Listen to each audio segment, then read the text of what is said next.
नमस्कार दोस्तों, स्वागत है आपका आध्यात्मिक विचार चैनल पर। आज हम बात करेंगे एक ऐसे प्रश्न पर जिसने सदियों से मानव मन को चिंतित किया है। शरीर त्यागने के बाद आत्मा कहाँ जाती है?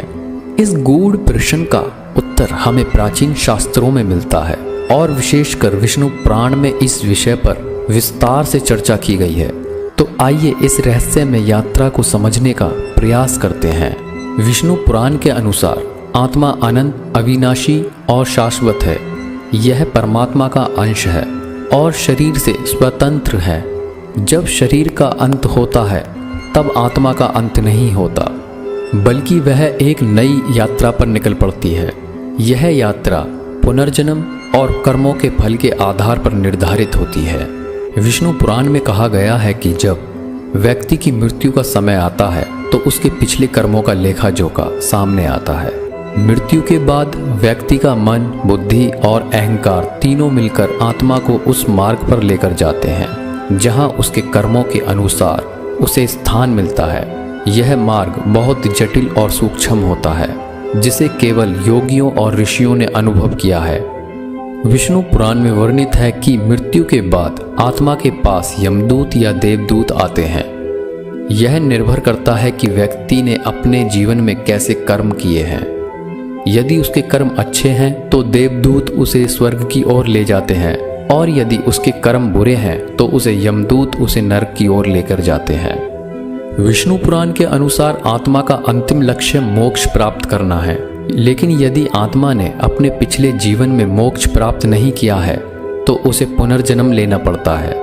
इस पुनर्जन्म का स्वरूप उसके कर्मों पर आधारित होता है।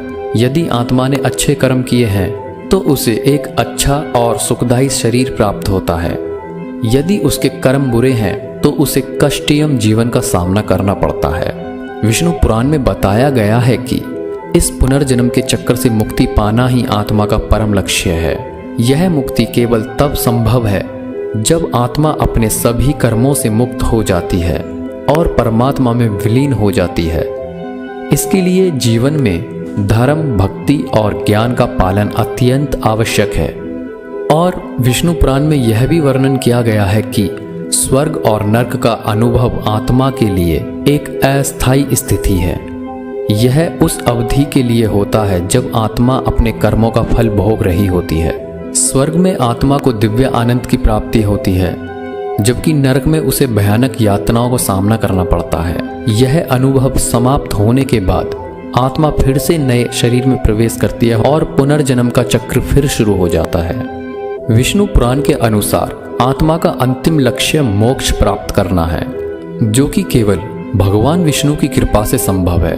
मोक्ष की अवस्था में आत्मा को पुनर्जन्म के चक्र से मुक्ति मिल जाती है और वह परमात्मा में विलीन हो जाती है। यह अवस्था आत्मा की वास्तविक मुक्ति और अनंत शक्ति की प्राप्ति है। तो दोस्तों, यह थी विष्णु पुराण की कथा के अनुसार आत्मा की यात्रा और उसके अंतिम लक्ष्य की कहानी। यह कथा हमें यह समझाने में मदद करती है कि हमारे कर्मों का हमारे जीवन और मृत्यु के बाद के जीवन पर कितना गहरा प्रभाव पड़ता है। अगर हम अपने जीवन को धर्म, भक्ति और सत्य के मार्ग पर चलाते हैं तो हम आत्मा को मोक्ष की ओर ले जा सकते हैं। तो दोस्तों, अगर आपको यह वीडियो पसंद आई हो तो इसे लाइक करें, शेयर करें और आध्यात्मिक विचार चैनल को ज़रूर सब्सक्राइब करें। हम फिर मिलेंगे एक नई कथा के साथ। तब तक के लिए धन्यवाद।